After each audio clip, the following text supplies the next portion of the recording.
உயிர்தனை வீடு சேர்க்கும் சைவ சித்தாந்தம். அனைவருக்கும் அன்பு வணக்கம். இறை அருளால் கற்க கசடர அறக்கட்டளையின் முயற்சியில் நம் ஐயா கம்பவாரதி இலங்கை திரு ஜெயராஜ் அருளும் சைவ சித்தாந்த தொடர் வகுப்புகள்.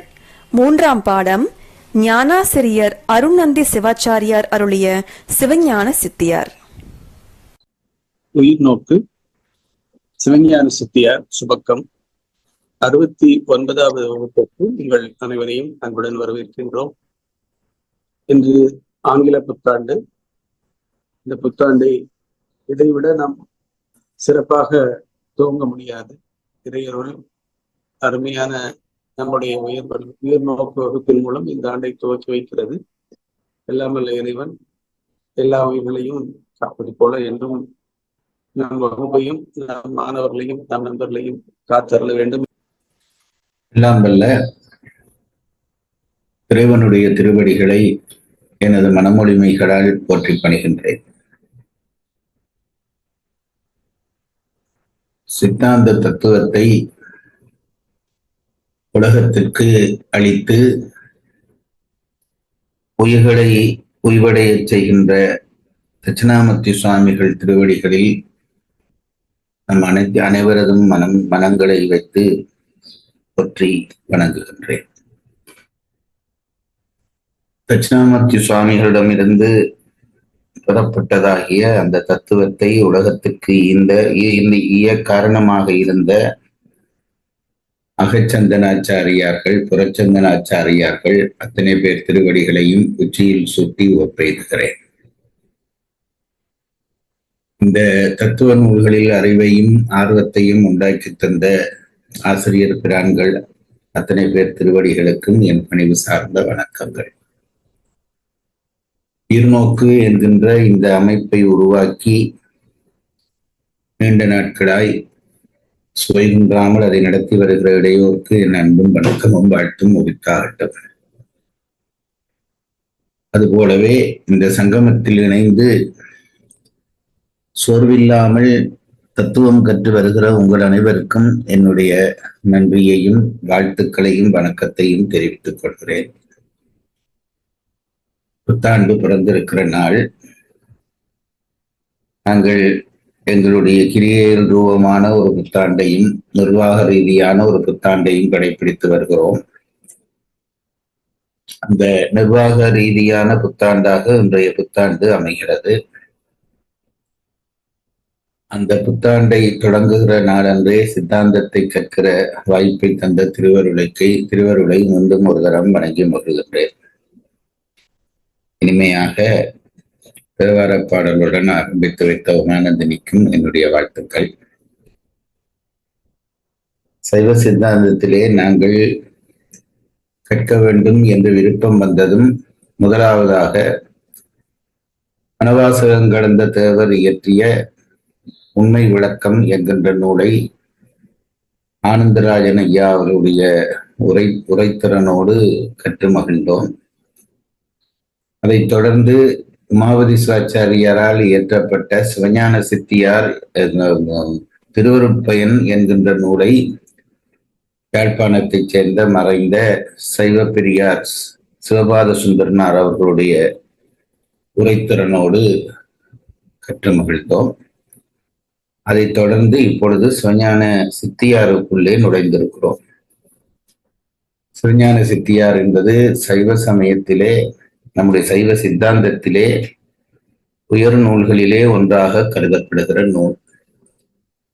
முதல் நூலாக சிவஞான போதம் போற்றப்படுகிறது. சிவஞான போதத்தை அப்படியே உள்வாங்கி விரிவு செய்த நூலாக இந்த சிவஞான சித்தியாரை பெரியவர்கள் சொல்கிறார்கள். ஏதோ ஒரு மனத்துணிவிலே நாங்கள் அந்த நூலுக்குள்ளே இறங்கி இருக்கிறோம். இறைவனுடைய திருவருள் வழிகாட்டும் என்ற நம்பிக்கையோடு அந்த நூலை இப்பொழுது கற்று வந்து கொண்டிருக்கிறோம். இந்த நூலினுடைய முதற் பகுதியாக பாயிரவியல் அமைகிறது. அதிலே 6 பாடல்களை அமைக்கிறார். விநாயகப் பெருமானுக்கான வணக்கம், பரசிவனுக்கான வணக்கம், நூலை கற்போர் பயன் முதலிய விடயங்கள், இறுதியிலே அவையடக்கம் என்று 6 பாடல்கள் அமைந்து அந்த பகுதியை நிறைவு செய்கிறார்.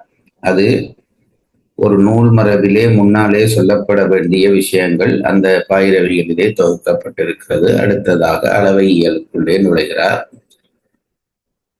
சைவ சித்தாந்தம் சொல்கிற 3 உள்பொருளாகிய பதி, பசு, பாசம் என்கின்ற 3மே சூக்கும வடிவினதாய் இருக்கிறபடியால் அதனை விளங்குவதற்கு நமக்கு அளவையியலுடைய உதவி தேவைப்படுகிறது. அதனால் பிரமாணங்கள் பற்றிய விவரங்களை அந்த இயலிலே நமக்கு சொல்லித் தருகிறார். அதையும் நாங்கள் பெரும்பாலும் படித்திருக்கிறோம். இன்னும் சிறு பகுதி படிக்க வேண்டி இருக்கிறது. அதற்கு பிறகு நூலுக்குள்ளே இறங்குகிறார். இறைவன் இருக்கிறான் என்ற உண்மையை முதலிலே நிறுவ வேண்டும். பிறகு அதற்கான இலக்கணம் சொல்ல வேண்டும். அந்த உண்மையை விளக்கப்படுத்துகிற பகுதியிலே நாங்கள் கடவுள் என்ற ஒருவர் இருக்க வேண்டும் என்கின்ற அந்த உண்மையை நம்முடைய சிவஞான சித்தியார் ஆசிரியர் மற்றைய மதத்தவர்களுடைய ஐயங்களை எல்லாம் நிவர்த்தி செய்து இறைவனுடைய இருப்பை முதலிலே உறுதி செய்கிறார். அதற்கு பிறகு இலக்கணம் கூறுகிற பகுதிக்குள்ளே நுழைகிறோம்.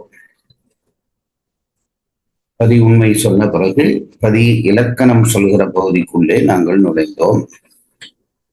கடவுள் என்ற ஒருவன் இருக்கிறான் என்று தெரிந்த பிறகு அவன் என்ன செய்கிறான், அவனுடைய செயற்பாடுகள் என்ன என்பதாக தொடங்குகிற அந்த பகுதிக்குள்ளே இறைவன் என்ற ஒருவன் இருக்கிறான் என்பதை இந்த உலகத்தை அவன் காரியப்படுத்தும் முறை மூலமாக அந்த பதியிலக்கணம் சொல்லப்பட்டது.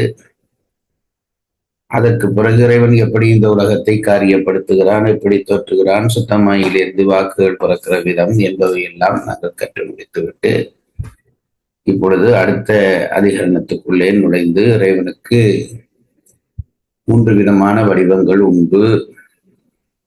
முதலிலே சொரூபம் என்ற ஒரு நிலை உண்டு என்பதை விளங்கிக் கொண்டு அதற்கு பிறகு கடத்த நிலையிலே 3 விதமான வடிவங்கள் உண்டு என்பதை விளங்கப்படுத்துகிறார்.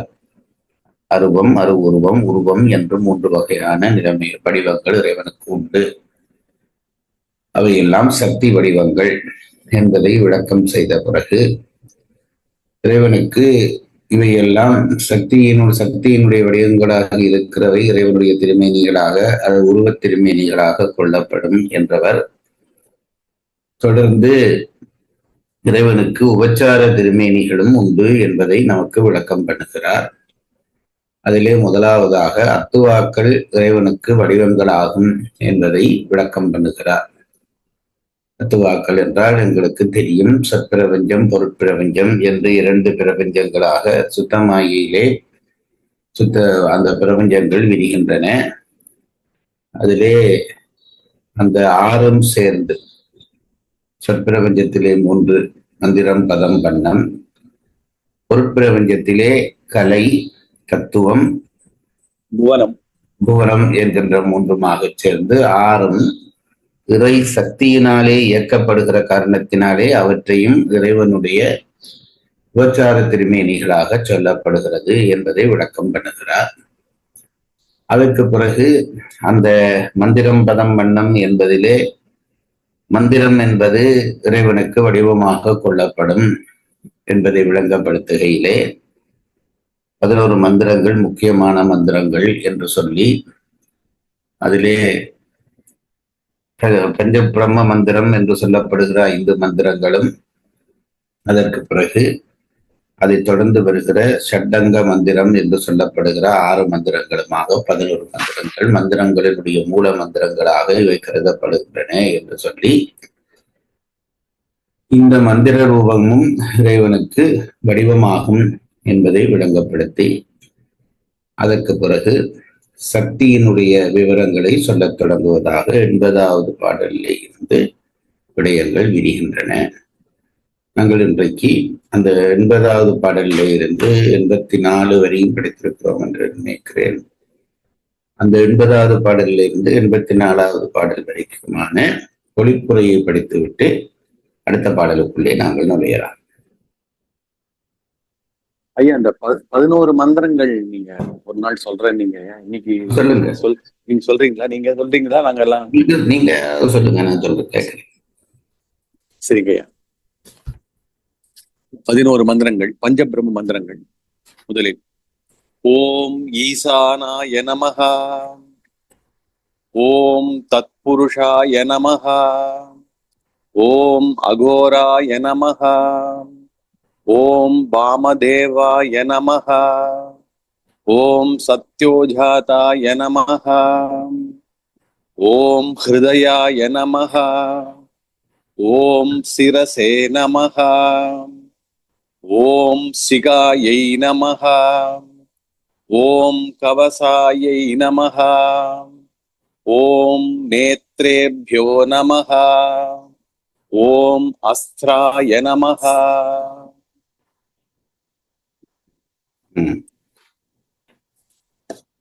சிவஞான சித்தியார்.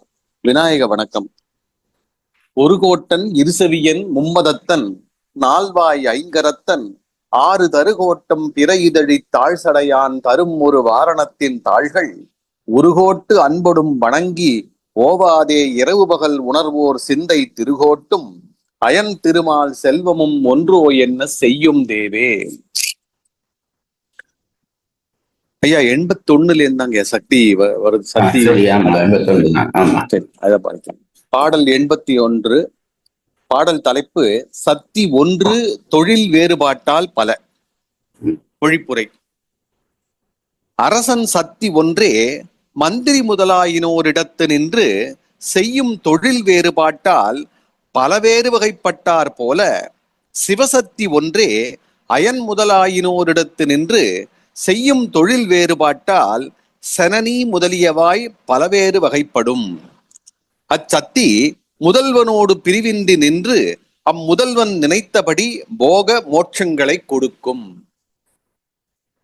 இதே திரும்ப திரும்ப நான் சொல்லுகிற ஒரு விஷயம், நான் உணர்கிற விஷயத்தை உங்களுக்கு சொல்லுகிறேன். சிவசக்தி என்றால் எங்களுடைய நீண்டகால வழக்கப்படி சிவத்தை தனியாகவும் சக்தியை ஒரு பெண் வடிவமாகவும் கும்பிட்டு பழகினதனாலே எங்களுக்கு சக்தி என்ற உடனே ஏதோ இன்னொரு பொருள் என்கின்ற நினைவுதான் மனதுக்குள்ளே பதிய பார்க்கிறது. ஆனால் அப்படி அல்ல. சிவசக்தி என்றால் சிவத்தினுடைய ஆற்றல், அதுதான் இங்கே சக்தி என்று சொல்லப்படுகிறது. அது வேறு வேறு விதமாக அந்த ஆற்றல் இயங்குகிற பொழுது வேறு வேறு பெயர்கள் வருகிறது என்பதை நாம் தெளிவாக விளங்கிக் கொள்ள வேண்டும். ஏனென்றால் சிவசக்தி என்பது சிவத்தினுடைய ஆற்றல் என்று நான் சொன்னேனே. இப்போ என்னுடைய ஆற்றலையும் என்னையும் பிரிக்க முடியாது. என்னுடைய ஆத்மாவினுடைய ஆற்றல் என்ற ஒன்று இருக்கிறது, அது உடலிலே வேலை செய்கிறது. ஆகவே ஆற்றல் தான் நான் தான் ஆற்றல். அதனால்தான் சிவம் என்று சக்தி இல்லை, சக்தி என்று சிவம் இல்லை என்று அந்த காலத்திலே திருவிளையாடல் புராணம் படத்திலே பார்த்தோம். அதனுடைய உண்மை நிலை என்னவென்றால் சிவத்தினுடைய ஆற்றல், அதை சிவத்திலே இருந்து பிரிக்க. எங்கெங்கு சிவத்தினுடைய ஆற்றல் இருக்கிறதோ அங்கெல்லாம் சிவம் இருக்கிறது. இந்த உண்மையை நாம் அடிமனதிலே பதித்துக் கொள்ள வேண்டும். தத்துவ லெவலுக்குள்ளே போன பிறகு இந்த உண்மை முக்கியமானது. நாம் சாதாரண சரியை கிரிய நிலையிலே வழிபடுகிற பொழுது சக்தியை வேறாய் சிவத்தை வேறாய் வழிபடுவதிலே ஒரு தவறும் இல்லை. ஆனால் தத்துவ ஞானம் பெற முயற்படுகிற பொழுது சக்தி என்பது சிவத்தினுடைய ஆற்றல் என்பதை புரிந்து கொண்டுதான் நாங்கள் படிக்க வேண்டும். அந்த அமைப்பைத்தான் இப்பொழுது நாங்கள் சக்தி பற்றி விளங்குகிற பொழுது எப்படி சிவத்தினுடைய ஆற்றல் வேறுபடுகிறது என்பதைத்தான் இந்த பகுதி சொல்ல போகிறது. சொல்லுங்க. அரசன் சக்தி ஒன்றே மந்திரி முதலாயினோரிடத்தினின்று செய்யும் தொழில் வேறுபாட்டால் பலவேறு வகைப்பட்டார் போல சிவசக்தி ஒன்றே அயன் முதலாயினோரிடத்தினின்று செய்யும் தொழில் வேறுபாட்டால் சனனி முதலியனவாய் பலவேறு வகைப்படம். அச்சக்தி முதல்வனோடு பிரிவின்றி நின்று அம்முதல்வன் நினைத்தபடி போக மோட்சங்களை கொடுக்கும். அந்த சக்தி முதல்வனோடு பிரிவின்றி நிற்கும். அப்போ பிரிவின்றி நிற்கும் அர்த்தம் அதுதான் சக்தி. சக்தி தான் சிவம். அவர்களுடைய வேலை என்னவென்றால், அந்த சக்தியினுடைய வேலை என்னவென்றால் உயிர்களுக்கு முதலிலே போகத்தை கொடுக்கும், பிறகு மோட்சத்தை கொடுக்கும். பாடல் 82. பாடல் தலைப்பு சக்தியின் வடிவம். பொழிப்புரை. சிவசக்தியின் சொரூபம் சுத்த ஞானமாம். அதுவே பராசக்தி எனப்படும். அச்சக்தியே கிரியாசக்தி முதலிய சக்திகள் அனைத்தையும் காரியப்படுத்தும். முதலிலே அந்த இறைவனுடைய சக்தி அல்லது சிவசக்தி என்று சொல்கிறோமே, அதனுடைய வடிவம் என்ன என்றால் சுத்த ஞானம், அதாவது மறைப்பில்லாத அறிவு. அதுதான் இறைவனுடைய சக்தி என்று சொல்லப்படுவது.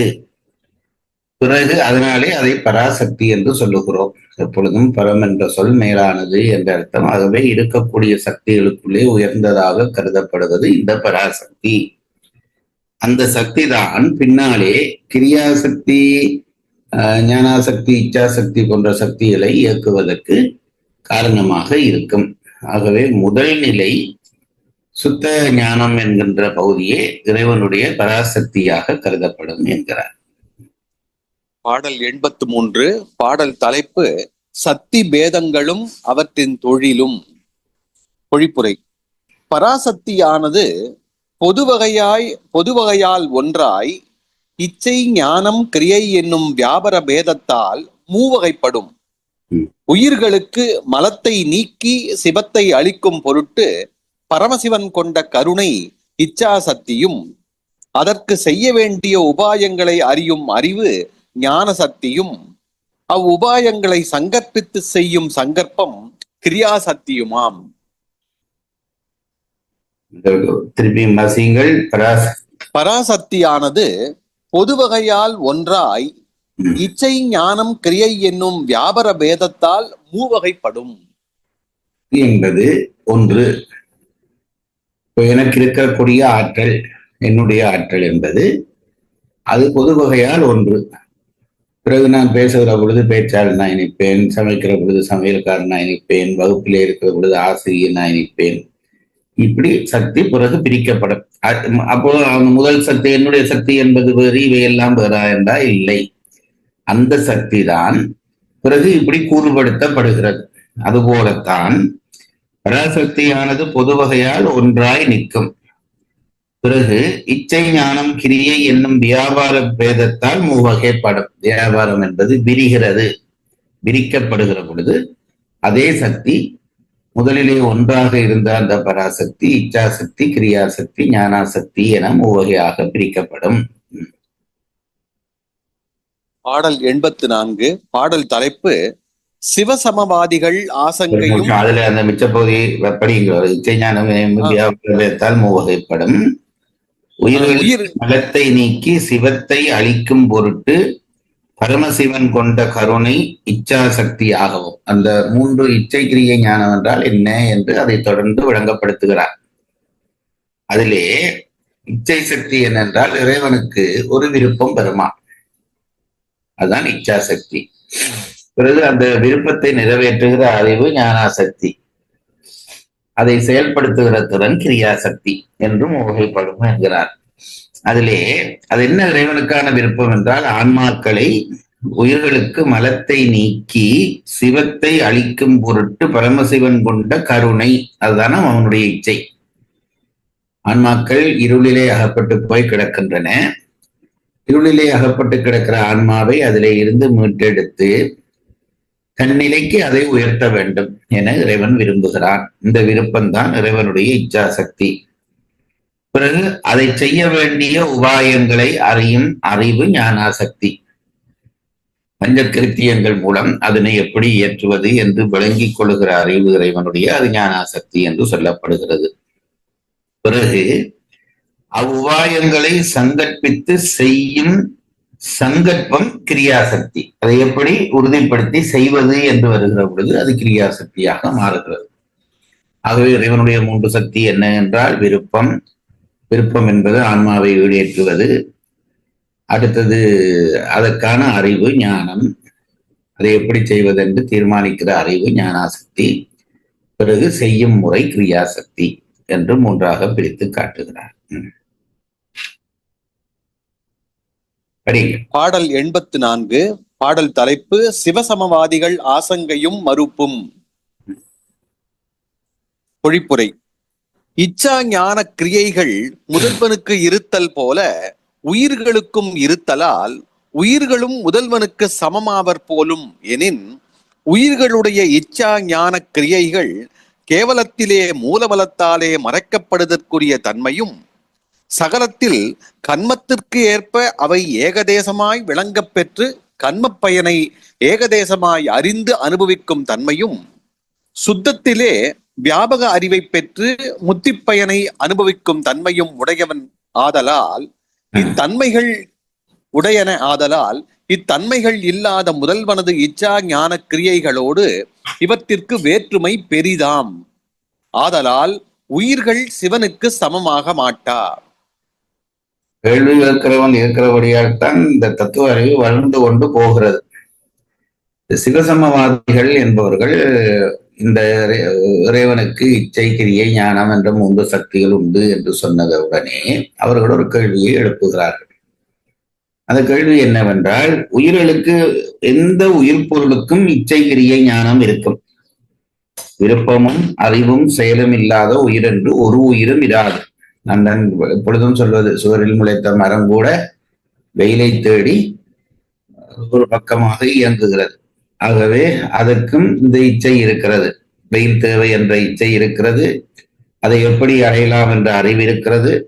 பிறகு அதை செய்கின்ற செயல், வெயிலே தன்னை வளைத்துக் கொண்டு போய் வெயிலை உள்வாங்கிக் கொள்கிற செயல் இருக்கிறது. ஆகவே எந்த உயிர் பொருள், எங்காவது ஒரு பொருளிலே இச்சை, கிரியை, ஞானம் இருக்குமானால் அது உயிர் பொருள் என்று கருதப்பட வேண்டும். ஆகவேதான் உயிர்களுக்கும் இந்த இச்சை, கிரியை, ஞானம் உண்டு என்று நாங்கள் சொன்னோம். அவர்கள் என்ன கேள்வி அனுப்புகிறார் என்றால், இறைவனுக்கும் இச்சை, கிரியை, ஞானம் உண்டு என்று சொல்கிறீர்கள், உயிர்களுக்கும் இச்சை, கிரியை, ஞானம் இருக்கிறது என்று சொல்கிறீர்கள். ஆகவே இறைவனும் உயிர்களும் ஒன்றா என்று கேள்வியை எழுப்பினுடனே அதற்கு மறுப்பு சொல்கிறார்கள். அப்படி அல்ல. இறைவனுடைய இச்சை, கிரியை, ஞானம் என்பது தடையில்லாமல் இயங்குகிற விஷயங்கள், எப்பொழுதும் ஒரு தன்மையாய் இயங்குகிற விஷயங்கள். உயிர்களுக்கு அப்படி அல்ல. ஆரம்பத்திலே இருக்கக்கூடியதாகிய கேவல நிலையிலே உயிருக்கு இச்சை, கிரியை, ஞானம் எல்லாம் அடங்கி கிடப்பதாகிய ஒரு நிலை உண்டு. அதைத்தான் இவர்களுடைய கேவல நிலை என்கிறார்கள். பிறகு இறைவன் அவற்றினுடைய கர்மத்துக்கேற்ப தனுகரண போன போகங்களை கொடுத்ததும் அவற்றுக்கு ஏகதேசமான அறிவு உண்டாகிறது. அதுக்கு பிறகு ஒரு அதனுடைய முழுமை அல்ல, இச்சை, கிரியை, ஞானத்தினுடைய ஒரு பகுதி விழித்துக் கொள்கிறது. இது 2வது நிலை. இது சகல நிலை என்று சொல்கிறார்கள். பிறகு உயிர் பிறவியினுடைய அனுபவத்தால் முத்தி நிலை பெறுகிற பொழுது இறைவோடு கலந்து போய்விடக்கூடியதான தன்மை பெற்றதும் அதனுக்கும் பிறகு வியாபகமாக வரக்கூடியதாகிய இச்சை, கிரியை, ஞானம் என்கின்ற 3ம் வருகிறது. ஆகவே உயிர்களுடைய இச்சை, கிரியை, ஞானம் 3 நிலைப்படுகிறது. சகலத்தில் ஒரு விதமாக இருக்கிறது, கேவலத்தில் ஒரு நிலமாக இருக்கிறது, சுத்தத்தில் ஒரு விதமாக இருக்கிறது. ஆனால் இறைவனுக்கு அப்படி வேறுபாடு இல்லை. அந்த இச்சை, கிரியை, ஞானம் எல்லாம் அவனுக்கு எப்பொழுதும் ஒரு தன்மையாய் இருக்கும். அதுதான் இறைவனுடைய இச்சை, கிரியை, ஞானத்துக்கும் நம்முடைய இச்சை, கிரியை, ஞானத்துக்கும் உள்ள வித்தியாசம். ஆகவே உயிரும் இறையும் ஒன்றாகா என்பது சிவசமவாதிகள் என்கின்ற தத்துவக்காரர்களுக்கு பதில் உரைக்கிறார்கள். இதுவரைக்கும் நீங்க நடத்துறீங்க. இனிமே பொது பாடங்க. சரி, அது ஒரு தலைப்பு போட்டிருக்காங்க ஐயா. 3வது உட்பிரிவு, சித்துருவாகிய சக்தி வடிவத்தின் இலக்கணமும் அதனால் உண்டாய பயனும். பாடல் 85 முதல் 89 வரை இந்த கருத்து. இப்பிரிவில் அடங்கிய கருத்துக்கள்: 1.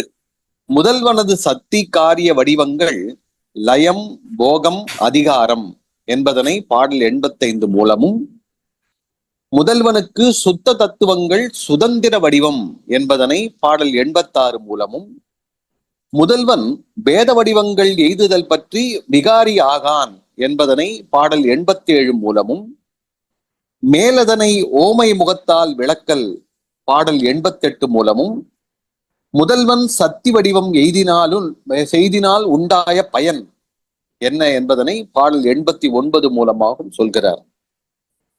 தெரியும். இந்த உரையாசிரியர் திருவிளங்கம் ஐயா அவர்கள் ஒவ்வொரு பகுதிகளாக பிரித்து கொண்டு அந்த பகுதிக்குள்ளே நுழைவதற்கு முன்பு அங்கே என்ன படிக்கப் போகிறோம் என்பதை சுருக்கமான தலைப்புகளாக தருவதை வழக்கமாக கொண்டிருக்கிறார். அந்த வகையிலே இப்பொழுது சித்துருவாகிய சக்தி வடிவத்தின் இலக்கணம், அதனால் உண்டாகும் பயன் என்று ரெண்டும் சொல்லுகிறார். அந்த அந்த விஷயத்திலே தான் முதல்வனது சக்தி காரிய வடிவங்கள் லயம், போகம், அதிகாரம் என்று மூன்றாக வரும் என்றது முதல் பகுதி. அது உள்ளே நாங்கள் விளங்கப் போகிறோம். முதல்வனுக்கு சுத்த தத்துவங்கள், சுதந்திர வடிவம் என்பது இரண்டாவது பகுதி. முதல்வனது பேத வடிவங்கள் எய்துதல், முதல்வன் பேத வடிவங்கள் எய்துதல் பற்றி விகாரியாக மாட்டான் என்பது மூன்றாவது பகுதி. மேல் அதனை வகை உவமை மூலத்தால் விளக்கம் செய்வது என்பது நாலாவது பகுதி. முதல்வன் சக்தி வடிவம் எய்தினாலும் எய்தியதனால் உண்டாகும் பயன் என்ன என்பது ஐந்தாவது பகுதி என்று 5 விஷயத்தை இந்த பகுதியிலே சொல்ல போகிறார். இனி எங்களுக்கு இது ஒரு சின்ன அறிமுகம்தான் செய்கிறார். இனி அதனுடைய விளக்கம் உள்ளே தொடரப் போகிறது. அதை படிப்போம். பாடல் 85. பாடல் தலைப்பு முதல்வனது சக்தி காரிய வடிவங்கள் லயம், போகம், அதிகாரம். ஞானமே ஆனபோது சிவன், தொழில் ஞானம் மொக்கின் ஈனமில் சதாசிவன், பேர் ஈசனாம் தொழில் அது தேரின் ஊனமேல் கிரியை வித்தை உருத்திரன், லயம் போகம் ஆன பேர் அதிகாரத்தோடு அதிகரணத்தன் ஆமே. பொருளுரை. உருத்திரன் சங்காரக்காரனாகிய முதல்வன், ஞானமே ஆனபோது சிவன், மேற்கூறிய சக்திகள் மூன்றனுள்ளே ஞானமேயாய் வியாபரிக்கும் பொழுது சிவன் எனவும். இதிலே ஒன்றை கவனித்துக் கொள்ளுங்கள். இந்த இறைவனுடைய பெயர்கள் சில நேரத்திலே மாறி மாறி வரும். மாறி மாறி வரும் என்றால் குழப்பம் இல்லை. அவர்கள் இப்ப ருத்ரன் என்ற பெயரை மேலே சொல்கிறார்கள், கீழே பிரம்மன் ருத்ரன் என்று சொல்வார்கள். அது வேறு வேறையாக இருக்கும். இங்கே இந்த மூலப்பரம்பொருளை தான் ருத்ரன் என்று சொல்லுகிறார்கள். அதை தெரிந்து கொண்டு படிங்கள். சங்காரக்காரனாகிய முதல்வன் ஞானமே ஆனபோது மேற்கூறிய சக்திகள் மூன்றினுள்ளே ஞானமேயாய் வியாபரிக்கும் போது சிவன் எனவும். இதுல என்ன சொல்ல வருகிறார் என்பதை சொல்லிவிடுகிறேன். இப்ப தத்துவம் உங்களுக்கு தெரியும். அதாவது சிவ தத்துவங்கள் சிவன், சக்தி, சதாசிவன், ஈஸ்வரன், சுத்தவித்தை என்று 5ஆக விரிகிறது என்று நாங்கள் படித்துவிட்டோம். அந்த 5 தான் சிவதத்துவங்கள். அந்த சிவதத்துவங்கள் தோன்றுகிற முறையைத்தான் சொல்லுகிறார். படியுங்கள். உருத்திரன் சங்காரக்காரனாகிய முதல்வன், ஞானமே ஆனபோது சிவன், மேற்கூறிய சக்திகள் மூன்றன் உள்ளே ஞானமேயாய் வியாபரிக்கும் பொழுது சிவன் எனவும். சிவனுக்கு 3 சக்திகள் உண்டு. ஞானாசக்தி, இச்சாசக்தி, கிரியாசக்தி படித்து விட்டோம். ஞான ரூபமாக இறைவன் வருகிற பொழுது அவனுக்கு சிவம் என்று பெயர். உண்மையிலே அது சிவம் என்பதுதான் சிவன் என்று சொல்லப்படுகிறது. தொழில் ஆனபோது ஞானம், கிரியை. தொழில் என்பது கிரியை. அது அதை விளங்கப்படுத்துவார். சொல்லுங்கள். கிரியையாய் வியாபரிக்கும் பொழுது சக்தி எனவும். முதல் ஞான ரூபமாக இருக்கிற பொழுது சிவம், அடுத்தது கிரியாரூபமாக இருக்கிற பொழுது சக்தி, 2வது தத்துவம். ஒக்கின் ஞானமும் கிரியையும் ஒத்து வியாபரிக்கின் ஈனமில் சதாசிவன், மேம்பாடுடைய சதாசிவன் எனவும். முதல் சுத்தமாயைக்குள்ளே தனியே இறைவனுடைய ஞான ரூபமாக வருகிற பொழுது சிவன் என்று சொல்லப்படுகிறான். 2வது கிரியாரூபமாக வருகிற பொழுது சக்தி என்று சொல்லப்படுகிறான். இப்பொழுது அடுத்ததாக ஞானமும் கிரியையும் சம அளவாய் கலக்கப்படுகிறது. இறைவனுடைய ஞானமும் ஞானாசக்தியும் கிரியாசக்தியும் சம அளவாய் கலந்தால் அதற்கு சதாசிவன் என்று பெயர். அதைத்தான் நாங்கள் லிங்க ரூபமாக வழிபடுகிறோம். சிவமும் சக்தியும் கலந்த வடிவம். அது மேற்கு நாட்டுக்காரர்களுக்கு அது புரியவே இல்லை. அவர்கள் அதற்கு சிற்றின்ப வடிவமா என்றெல்லாம் சொல்லி கவலைப்பட்டு கொண்டு இருக்கிறார்கள். அதாவது சிவமும் சக்தியும் கலந்த, சரி சமமாய் கலந்த பகுதியை சதாசிவ ரூபம் என்று சொல்லுகிறோம். தொழில் அது ஏரின் பேர் ஈசனாம், ஞானம் குறைந்து கிரியை ஏறி வியாபரிக்கும் கால் மகேஸ்வரன் எனவும். இதுவரைக்கும் பிடித்தது தெரியும். தனியே ஞானம் சிவம், தனியே கிரியை சக்தி. ஞானம் கிரியையும் சமமாக கலந்து விட்டால் சதாசிவம். இப்பொழுது அப்படி இல்லாமல் ஞானம் குறைந்து கிரியை ஏறுவது, அதாவது இப்ப முதல் கலப்பிலே ரெண்டு சமமாக கலந்தது, இப்போ ஒன்று குறைந்து இன்னொன்று ஏறுகிறது. ஞானாசக்தி குறைந்து கிரியாசக்தி ஏறினால் அதற்கு ஈஸ்வரன் என்று பெயர். ஞானம் குறைந்து கிரியை ஏறி வியாபரிக்கும் கால் மகேஸ்வரன் எனவும், கிரியை ஊனமேல் வித்தை. ஞானம் ஏறி கிரியை குறைந்து வியாபரிக்கின் சுத்த வித்தை எனவும் ஐவகை பெயர் பெற்று. அதாவது ஒரே தனியே சுத்தமான ஞானம் இருக்கிற பொழுது சிவம், ஞானம் சக்தி இருக்கிற பொழுது கிரியை இருக்கிற பொழுது சக்தி, ரெண்டும் சமமாக கிடக்கிற பொழுது சதாசிவம். கிரியை ஏறி சக்தி குறைகிற பொழுது ஈஸ்வரம், சக்தி கிரியை ஏறி ஞானம் குறைகிற பொழுது ஈஸ்வரம், ஞானம் ஏறி கிரியை குறைகிற பொழுது சுத்த வித்தை என்று இந்த இறைவனுக்கு சுத்தமாகியிலே 5 நிலைகள் உண்டாகிறது என்கிறார். லயம் போகம் பேரான அதிகாரத்தோடு, லயம் போகம் பெரிதாகிய அதிகாரம் எனப்படும் 3 அவத்தைகளையும் அதிகரணத்தான் நாம் அவ்வவ் அவத்தைகளுக்கு சுத்த தத்துவங்களையும் ஆதாரமாக உடைய நாம். உயிர்களுக்கு அவத்தைகள் உண்டு, 18 விதமான அவத்தைகள் உண்டு என்று நாங்கள் முன்னம் படித்திருக்கிறோம். இன்னும் அதை பற்றி விரிவாக பின்னாலே படிப்போம். அதாவது கேவலம் சகலம் சுத்தம் என்பது என்று 3, அதுக்கு பிறகு சாக்கிரம் சொப்பனம் துரியம் துரியாதீதம். சாக்கிரம் சொப்பனம் 5 அவத்தைகள், சாக்கிரம் சொப்பனம் சுளுத்தி துரியாதீதம் என்று 5 அவத்தைகள். அதிலே மத்தியம், மத்தியாவத்தை, கீழாவத்தை, மேலாவத்தை என்று பிரிகிற பொழுது 15 அவத்தைகள் வருகிறது. மற்றைய அவத்தை 3 சேர்ந்து 18 அவத்தைகள் உயிர்களுக்கு உண்டு. அதுபோல இறைவனுக்கும் அவத்தைகள் உண்டு என்கிறார். அந்த அவத்தைகள் இப்பொழுது நாங்கள் படித்ததுதான்.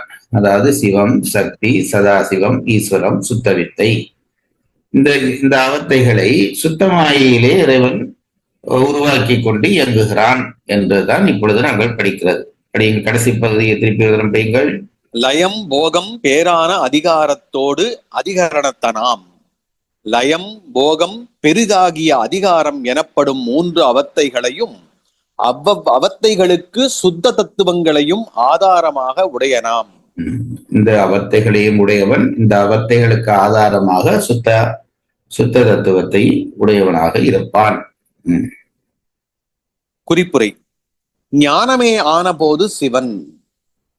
இச்சை ஞானம் கிரியை என்னும் சக்திகள் 3னுள் இச்சா சக்தி எப்பொழுதும் ஒரு தன்மையாய் வியாபரிக்கும்.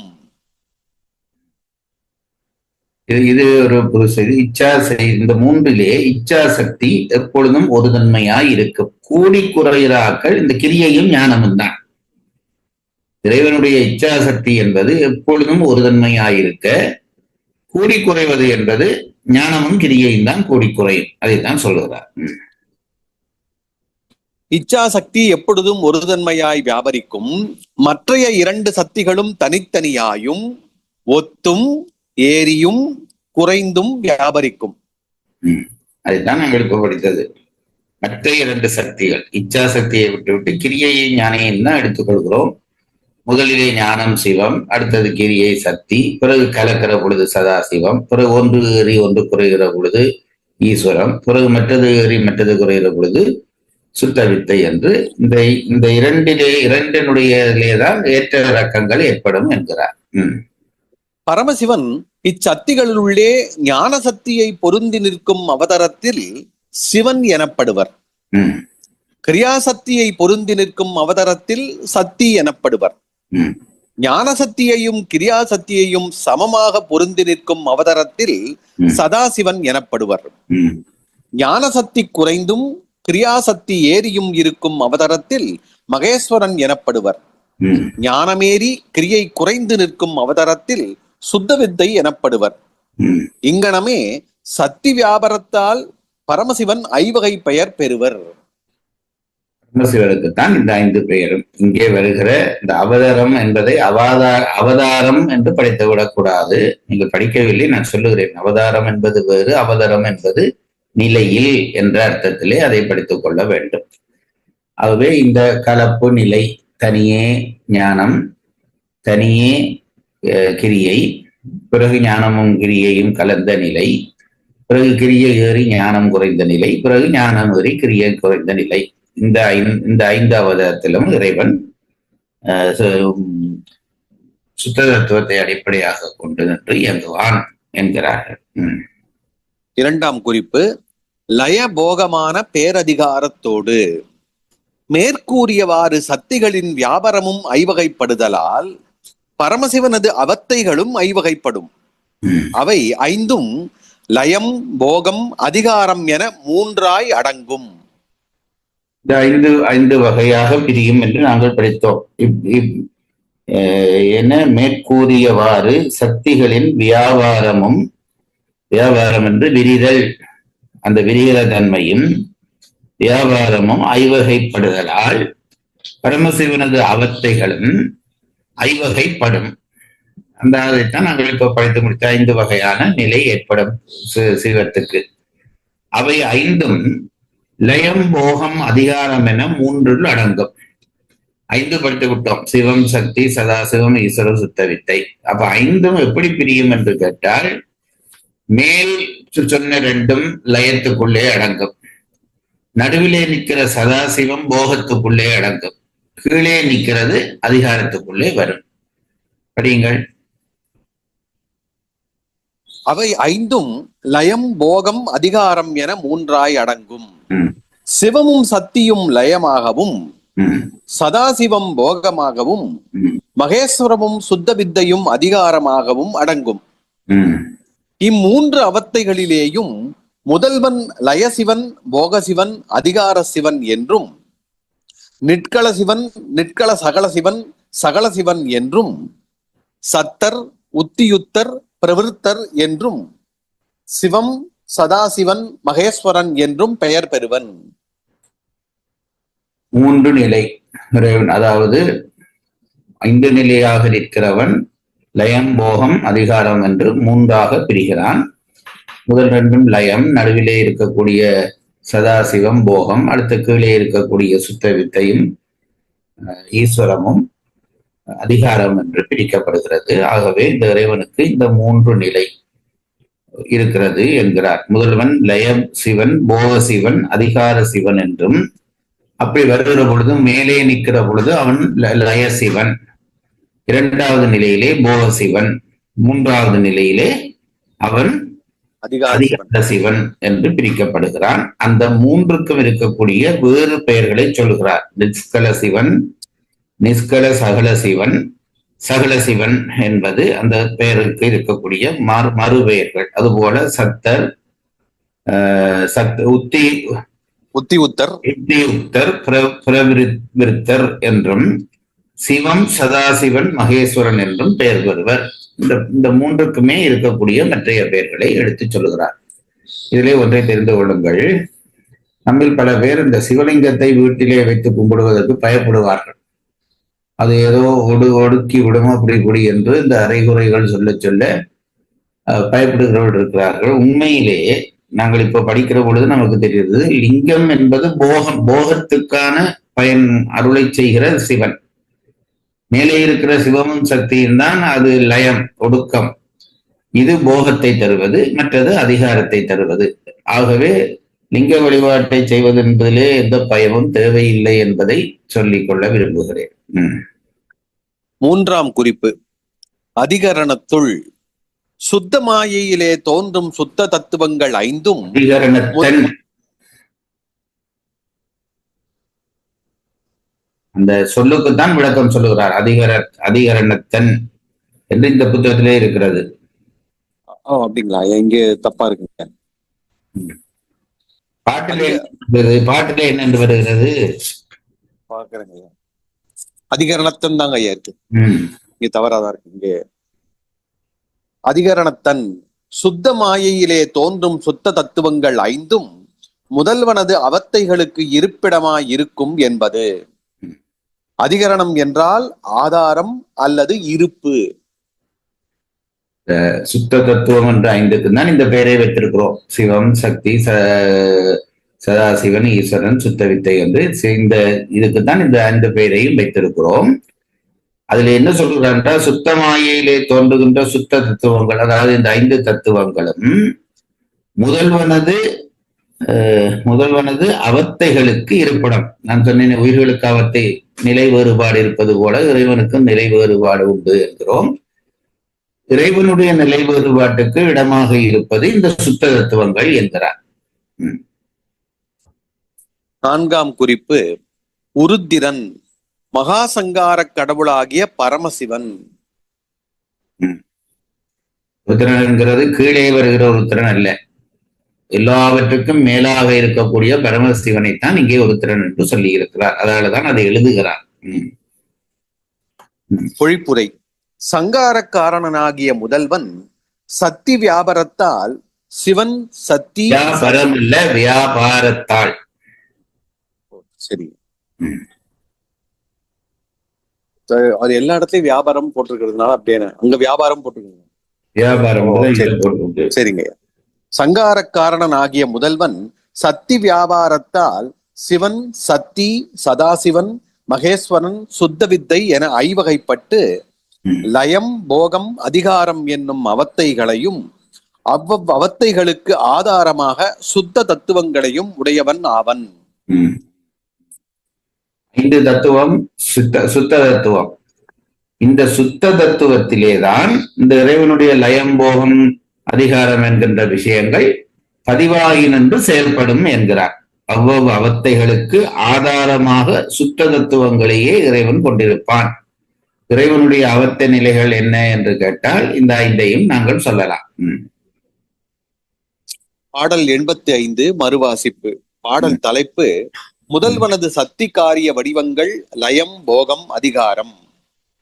ஞானமே ஆனபோது சிவன், தொழில் ஞானம் மொக்கின் ஈனமேல் சதாசிவன், பேரீசனாம் தொழில்லது தேரின் ஊனமேல் கிரியை வித்தை உருத்திரன், லயம், போகம், ஆனபேர் அதிகாரத்தோடு அதிகரணத்தன் ஆமே. மொழிப்புரை.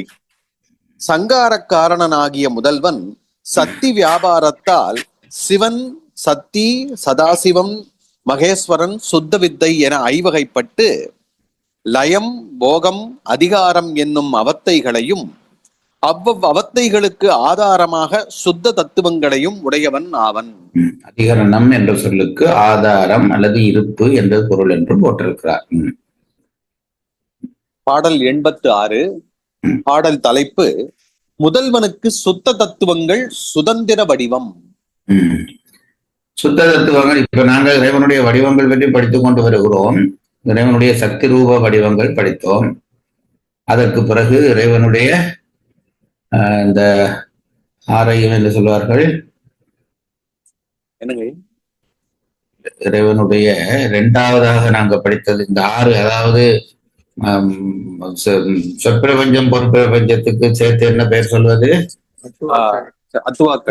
ஆமா, அடுத்தது அத்துவா வடிவம் என்று அத்துவா வடிவம் படித்தோம். அதற்கு பிறகுதான் இப்பொழுது நாங்கள் படிக்கிற இந்த சக்தி ரூப வடிவங்களை பற்றி படித்துக் கொண்டு வருகிறோம். அதிலேதான் இந்த முதல்வனுக்கு சுத்த தத்துவங்களும் சுதந்திர வடிவமாக சொல்லப்படும் என்கிறார்.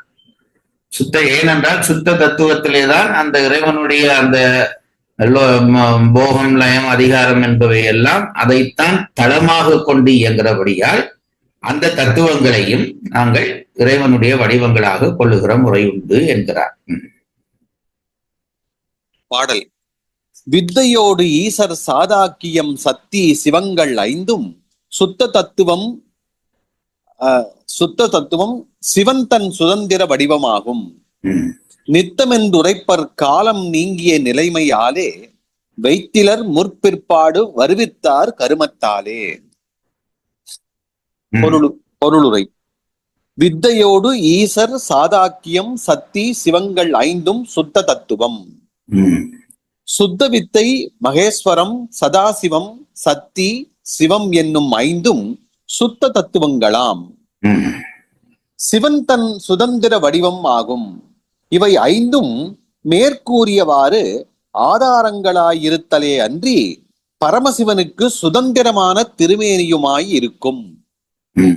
ரெண்டு விஷயம். ஒன்று தத்துவம். தத்துவம் என்பது ஒரு தளம்.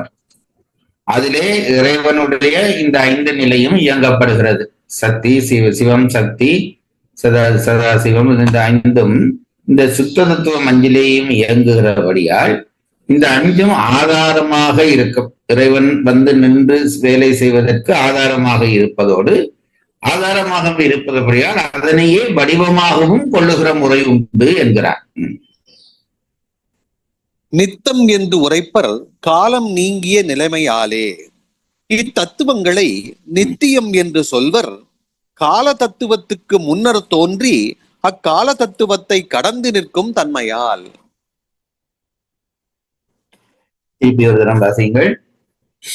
நித்தம் என்று உரைப்பர் காலம் நீங்கிய நிலைமையாலே. முழுவதையும் வாசிங்க. வித்தையோடு ஈசர் சாதாக்கியம் சக்தி சிவங்கள் 5ம் சுத்த தத்துவம். சிவன் தன் சுதந்திர வடிவமாகும். சுத்த வித்தை மகேஸ்வரம், சதாசிவம், சக்தி, சிவம் என்னும் 5ம் சுத்த தத்துவங்களாம். முதலிலே இவை சுத்த தத்துவங்கள். இந்த 5ம் சுத்த தத்துவங்கள். பிறகு இவை 5ம் மேற்கூறியவாறு ஆதாரங்களாய் இருத்தலே அன்றி பரமசிவனுக்கு சுதந்திரமான திருமேனியுமாய் இருக்கும். முதல் 5ம் அதற்கு ஆதாரமாக இருக்கும். பிறகு திருமேனியாகவும் இருக்கும். நித்தம் என்று உரைப்பர் காலம் நீங்கிய நிலைமையாலே. இத்தத்துவங்களை நித்தியம் என்று சொல்வர் கால தத்துவத்துக்கு முன்னர் தோன்றி அக்கால தத்துவத்தை கடந்து நிற்கும் தன்மையால். இதிலே ஒரு சிக்கல் சொல்லுகிறார். உங்களுக்கு 36 தத்துவமும் மனதிலே படமாக இப்ப இவ்வளவு காலம் பயின்று விட்டபடியால் படமாக இருக்க வேண்டும். முதலிலே சுத்த தத்துவங்கள், அடுத்தது வரக்கூடியதாக வித்யா தத்துவம், அடுத்தது ஆன்ம தத்துவம். இந்த காலம் என்ற ஒன்று எங்கே வருகிறது என்று சிந்திக்கிறார். சுத்த தத்துவத்திலே காலம் இல்லை. உங்களுக்கு தெரியும், சிவம், சக்தி, சதாசிவம், ஈஸ்வரன், சுத்த வித்தை, இதுல 5 வித்தை. அடுத்த வித்யா தத்துவத்துக்கு வருகிற பொழுதுதான் காலம், நியதி, கலை, வித்தை, அராகம் என்கின்றது வருகிறது. அப்போ இந்த வரிசைப்படுத்துகிறார்களே, முதல் சிவம், அடுத்தது சக்தி, அடுத்தது சதாசிவம், அடுத்தது ஈஸ்வரம், அடுத்தது சுத்த வித்தை என்று இப்படி சொல்லுகிறார்களே, இதற்கு பிறகு இதற்கு பிறகு இதற்கு பிறகு இதுவா என்று சொன்னால் அதுக்கு ஒரு கால எல்லை வகுக்க வேண்டும். கால தத்துவத்துக்கு உட்பட்டால் தான் இது முதல் இது பிறகு என்ற நிலை வரும். ஆனால் இது கால தத்துவத்தை கடந்து நிற்கிற தத்துவங்கள். ஆகவே இதிலே எது முதல் இது பிறகு என்று இல்லை, எல்லாம் நித்தியத்தன்மை கொண்டதென்று தெரிந்து கொள்ள வேண்டும் என்கிறார். படியுங்கள். நித்தம் என்று உரைப்பர் காலம் நீங்கிய நிலைமையாலே. இத்தத்துவங்களை நித்தியம் என்று சொல்வர் கால தத்துவத்துக்கு முன்னர் தோன்றி அக்கால தத்துவத்தை கடந்து நிற்கும் தன்மையால். கால தத்துவத்துக்கு உட்பட்டால்தான் நிலைத்தல், அழித்தல் என்பவையெல்லாம் வரும். கால தத்துவத்தை கடந்து விட்டால் நிலைப்பும் இல்லை, அழிப்பும் இல்லை. முன்பே நான் உங்களுக்கு சொல்லி இருக்கிறேன், இந்த மார்க்கண்டேயர் வரலாறு சொல்லுகிற பொழுது சொல்லி இருக்கிறேன். அவரை யமன் எடுக்க வருகிற பொழுது சிவன் உதைந்தார் என்றால் அப்படி எப்படி உதையலாம்? அவர் வகுத்து கொடுத்த வேலையை அவன் செய்ய வந்தான். அவர் எப்படி உதைகிறார் என்றால், மார்க்கண்டேயர் இறைவனை பற்றி கால தத்துவத்தை கடந்து விடுகிறார். ஆன்ம நிலையாலே கால தத்துவத்தை கடந்து போய் விடுகிறார். யமனுக்கு அது தெரியவில்லை. கால தத்துவத்தை கடந்தவர்களே கை வைக்கிறதுக்கு யமனுக்கு உரிமை இல்லை. அது தெரியாமல் அவன் வந்து கை வைக்க போகதான் சிவபெருமான் உதைந்தார். இல்லாவிட்டால் சிவபெருமான் நீதி இல்லாதவராக போய்விடுவார். ஆகவே இங்கே சொல்ல வருகிறதும் அதுதான். இந்த சுத்த தத்துவங்கள் என்பதிலே கால எல்லையை கடந்தபடியால் அவை தோன்றியன, அழிவன என்றெல்லாம் கிடையாது. அது எப்பொழுதும் நித்தியத்தன்மை கொண்டன என்று சொல்லுகிறார். படியுங்கள். நித்தம் என்று உரைப்பர் காலம் நீங்கிய நிலைமையாலே. இத்தத்துவங்களை நித்தியம் என்று சொல்வர் கால தத்துவத்துக்கு முன்னர் தோன்றி அக்கால தத்துவத்தை கடந்து நிற்கும் தன்மையால். முற்பிற்பாடு வைத்திலர் கருமத்தாலே முற்பிற்பாடு வருவித்தார். இவற்றிற்கு முற்பிற்பாடு கூறிற்றிலர் ஆயினும் முன்பின்னாக நிகழும் ஞானசக்தி கிரியாசக்திகளின் வியாபார பேதம் பற்றி அவற்றிற்கு முற்பிற்பாடு கூறினர். இதிலே கால தத்துவத்தை கடந்து விட்ட நிலையிலே ஆகவே அதற்கு நித்தியத்தன்மை உண்டு. காலத்துக்குள்ளே இருக்கிறது தான் நித்தியத்தன்மை இல்லை. இது முதல் செய்தி. இரண்டாவது செய்தி தான் நான் இப்பொழுது முதல் சொன்னது. அப்படி இல்லாத பொழுது, காலதத்துவம் இல்லாத பொழுது இது முதல் இது பிறகு, முதல் செய்த சிவம் அடுத்தது சக்தி, ரெண்டும் கலந்தது, இப்படி என்னென்று சொல்லலாம் என்று ஒரு கேள்வியை எழுப்பி கொண்டு சொல்லுகிறார். அந்த முற்பிற்பாடு வைப்பிலர் என்பதற்கு அவர் எழுதுகிற விஷயம், கர்மத்தாலே முன்பின்னாக நிற்கும் ஞானசக்தி கிரியா அது எப்படி எது இயங்குகிறது, இதுக்கு பிறகு இது என்பதில்லை. முதல் கிரியாசக்தி இயங்கி ஞானாசக்தி இயங்கி இப்படி இயங்குகிற தன்மையினாலே வரிசை வைக்கப்பட்டதை தவிர கால வரிசை வெற்றி வரிசை வைக்கப்படவில்லை என்கிறார். முற்பிற்பாடு வைத்திலர் கருமத்தாலே முற்பிற்பாடு வருவித்தார். இவற்றிற்கு முற்பிற்பாடு கூறிற்றிலர் ஆயினும் முன்பின்னாக நிகழும் ஞானசக்தி கிரியாசக்திகளின் வியாபார பேதம் பற்றி அவற்றிற்கு முற்பிற்பாடு கூறினர். குறிப்புரை: வித்தையோடு ஈசர்.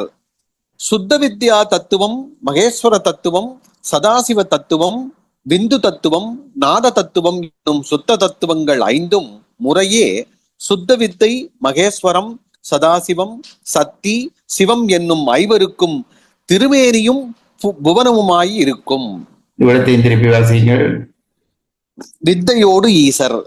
சுத்த வித்யா தத்துவம், மகேஸ்வர தத்துவம், சதாசிவ தத்துவம், விந்து தத்துவம், நாத தத்துவம் என்னும் சுத்த தத்துவங்கள் ஐந்தும் கீழிருந்து மேலாக சொல்லுகிறார்.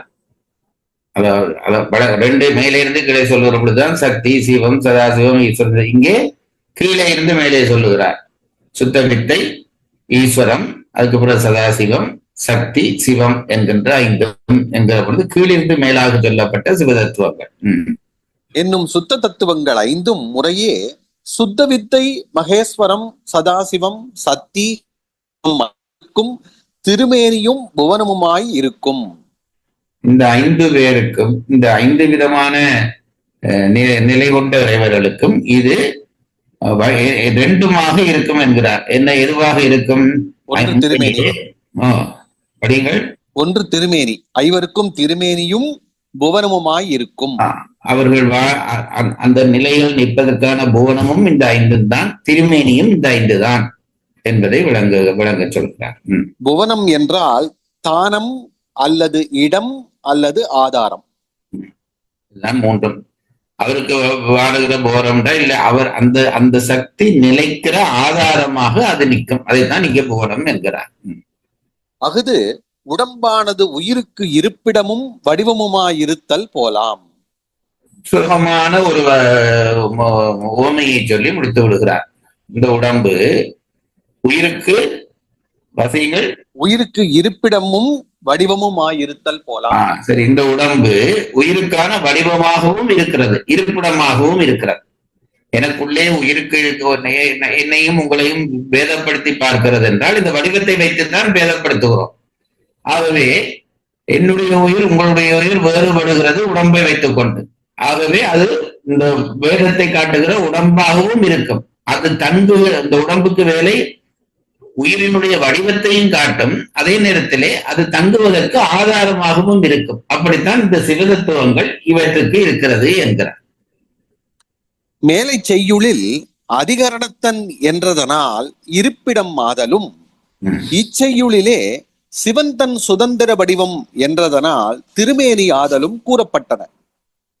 முதல் பாட்டிலே இப்ப சொன்ன சொல்லாலே சொன்னதால் ஒன்றும் மற்றதும் நிறுவப்படுகிறது என்கிறார். ஒன்று வடிவம், அடுத்தது அதுக்கான ஆதாரம் என்று இந்த ரெண்டும் இந்த சுற்றத்துவத்திலே அமையும் என்கிறார். சிவனுக்கு சக்தியே சுதந்திர வடிவம் என கூறப்பட்டிருக்க சுத்த தத்துவங்களும் சுதந்திர வடிவம் என கூறியது எவ்வாறு எனின், அத்தத்துவங்கள் பரிகிரக சக்தி ரூபம் ஆதலால் அங்கனம் உபசரித்து கூறப்பட்டனவாம். ஏற்கனவே சக்தி ரூபம் தான் இறைவனுக்கு என்று சொல்லிவிட்டு எப்படி தத்துவ ரூபமாக சொல்ல முடியும் என்று கேட்டால், பரிகிரக சக்தி என்ற சக்தி ரூபமாக அவை இருக்கிறபடியால் அவற்றையும் இறைவனுடைய சுதந்திர வடிவம் என்று சொல்லலாம் என்று சொல்லி இருக்கிறார்கள் என்கிறார். இந்த மேற்கோள் வந்து ஞானப்பிரகாசம்ன்ற நூல்ல இருக்குன்னு போடுறாருங்க. ம், ம், ம். பரிக்கிரக சக்தி என்றால் தொழிற்கு காரணமாய் நிற்கும் கிரியா சக்தி. ஒரு செயல்படுவதற்கு காரணமாய் இருக்கக்கூடிய கிரியா சக்தி. அது வேண்டும் இடத்து உபகாரம் ஆவது. திருப்பி படிங்க. பரிக்கிரக சக்தி என்றால் தொழிற்கு காரணமாய் நிற்கும் கிரியா சக்தி, அது வேண்டும் இடத்து உபகாரம் ஆவது. தேவைப்படுகிற பொழுது பயன்படுத்தக்கூடியது. இரண்டாம் குறிப்பு சுதந்திர வடிவம். அனந்த தேவர் முதலியோர் வாயிலாக அதிட்டிக்கப்படுகின்ற அசுத்தமாயா காரியங்கள் போலன்றி தானே அதிட்டிக்கப்படுதலின் முதல்வனுக்கு இச்சுத்த தத்துவங்கள் சுதந்திர வடிவம் எனப்பட்டன. சுதந்திர வடிவம் என்று ஏன் சொன்னார்கள் இந்த சுத்த தத்துவங்களை என்றால், கீழே வருகிற அசுத்த தத்துவம், பிரகிருதி மாயா தத்துவம் என்று இருக்கிற இந்த தத்துவங்கள் எல்லாம் நேராக இறைவன் அதிர்ப்பிக்க மாட்டான். அங்கே உயிர்களிலேயே ப்ரமோஷன் கொடுத்து அதிலே அந்த தேவர் ஸ்ரீகண்டருத்திரர் என்பவற்றை வைத்துத்தான் அங்கே இறைவன் அதிர்ட்டிப்பான். ஆனால் இங்கே நேராக அவனே அதிர்ட்டிக்கிற காரணத்தினால் இதை சுதந்திர வடிவம் என்று சொல்லி இருக்கிறார்கள் என்கிறார். மூன்றாம் குறிப்பு முற்பிற்பாடு. முன்பின்னாக தோன்றும் முறைமை. பாடு என்றால் உண்டாதல் அல்லது தோற்றம். அதை நாங்கள் படித்த விஷயத்தை அவர் அந்த சொல்லுக்கான பொருளை விளங்கப்படுத்துகிறார். முற்பிற்பாடு, இந்த தத்துவங்களுக்கு முற்பிற்பாடு இல்லை. ஆனால் நாங்கள் முற்பிற்பாடு சொல்லுகிறோம். சிவம், சக்தி, சதாசிவம் முற்பிற்பாடு சொல்றோம். அது அதனுடைய இயங்கும் தன்மை பற்றி வந்ததே அன்றி கால எல்லை பற்றி வந்ததல்ல என்பது அவர்களுடைய கருத்து. பொழிப்புரை. சுத்த தத்துவங்கள் ஐந்தும் முதல்வனுக்கு சுதந்திர வடிவமாம். அவை அனாதியாய் அழிவற்று நிற்பனவாம். கடந்து நிற்பனவாம் என்பதற்கு காரணம் என்ன? கால தத்துவத்தை கடந்து நிற்பதால். கால தத்துவத்தை கடந்து நிற்பன ஆதலால் அவை தோன்றும் முறைமை கூறப்படுவது அன்றாயிலும் முன்பின்னாக நிகழும் சக்திகளின் வியாபார பேதம் பற்றி அவற்றிற்கு தோற்றம் கூறப்படும். இந்த வரிசை சொல்லப்பட்டதுக்கு காரணம் சக்தியினுடைய அந்த விரிவு இப்படித்தான் அமைகிறபடியால் வரிசை சொல்லப்பட்டதை தவிர இது முந்தி இது பிந்தி என்று கால எல்லை வைத்து சொல்லப்படவில்லை என்கிறார். பாடல் 86 மறுவாசிப்பு. பாடல் தலைப்பு முதல்வனுக்கு சுத்த தத்துவங்கள் சுதந்திர வடிவம். வித்தையோடு ஈசர் சாதாக்கியம் சக்தி சிவங்கள் ஐந்தும் சுத்த தத்துவம் சிவந்தன் சுதந்திர வடிவம் ஆகும். நித்தமென்றுரைப்பர் காலம் நீங்கிய நிலைமையாலே வைத்திலர் முற்பிற்பாடு வருவித்தார் கருமத்தாலே. பொழிப்புரை. சுத்த தத்துவங்கள் ஐந்தும் முதல்வனுக்கு சுதந்திர வடிவமாம். அவை அனாதியாய் அழிவற்று நிற்பனவாம். கால தத்துவத்தை கடந்து நிற்பன ஆதலால் அவை தோன்றும் முறைமை கூறப்படுவது அன்றாகிலும் முன்பின்னாக நிகழும் சக்திகளின் வியாபார பேதம் பற்றி அவற்றிற்கு தோற்றம் கூறப்படும். நிறுத்துவோம். எவ்வளவு தூரம் இந்த புத்தியை கூர்மையாக வைத்துக்கொண்டு இந்த தத்துவ ஞானத்தை அவர்கள் விரித்து செல்கிறார்கள் என்பதை பாருங்க. இப்ப நாங்கள் என்றால் இந்த சிவம், சக்தி, நாதம், இந்து, சதாசிவம் இதெல்லாம் சொன்ன உடனே அதுக்குள்ளே இப்படி ஒரு கேள்வி இருக்கிறது என்பது எங்கள் புத்திக்கப்படாது. கால தத்துவம் இதுக்குள்ளே இல்லையே. கால தத்துவம் இல்லாத பட்சத்திலே இவற்றுக்கு எப்படி வரிசை வரும்? இதற்கு பிறகு இது, இதற்கு பிறகு இது என்ற வரிசை எப்படி வரலாம்? காலத்துக்குள்ளே உட்படுகிற பொழுதுதானே வரிசை. நீ முந்தி நான் முந்தி என்பதெல்லாம் காலத்தை வைத்துக் கொண்டு செய்யப்படுகிற வரிசை. இங்கே சிவதத்துவத்துக்கும் வரிசை சொல்லப்பட்டிருக்கிறதே. அப்படியாக கால தத்துவம் அங்கே இல்லையே, எப்படி வரிசை வந்தது என்ற கேள்வி எழும். அதற்குத்தான் அவர்கள் பதில் சொல்லுகிறார்கள். இங்கே இறைவனுடைய செயற்பாடு, அந்த சக்தியினுடைய செயற்பாடு பற்றி வரிசை வந்ததே தவிர காலத்தினாலே அந்த வரிசை வரவில்லை என்று சொல்லுகிறார். எவ்வளவு கூர்மையான அந்த கவனிப்பு என்பதை மட்டும் நாங்கள் நினைத்துக் கொள்ள வேண்டும். இதை தவிர சிவதத்துவத்துக்குள்ளேயும் ஒரு காலம் இருக்கிறது என்பது போல சொல்வதாகவும் நான் கேள்விப்பட்டிருக்கிறேன். அதை படித்து கொண்டு போக வரும். இப்ப சிவதத்துவத்துக்குள்ளேயும் புவனங்கள் இருக்கின்றன. சிவதத்துவம் என்கின்ற ஐந்துக்குள்ளேயும் புவனங்கள் இருக்கின்றன. அது சில ஆன்மாக்களுக்கு வாழ்விடமாக இருக்கிறது. காலம் தனுகரண புவன போகத்திலே இந்த சிவதத்துவத்துக்குள்ளே வாழுகிற உயிர்கள் என்றும் சில உயிர்கள் இருக்கின்றன. அவற்றுக்கு இந்த காலம் இல்லாத வேறொரு கால வகுப்பு உண்டு என்று சொல்வதாகவும் நான் கேள்விப்பட்டிருக்கிறேன். நாங்கள் படித்துக் கொண்டு போக அந்த இடம் வருகிற பொழுது அதை விளங்குவோம். இப்பொழுது இன்றைக்கு இந்த வகுப்பை இந்த அளவிலே நிறுத்துவோம்.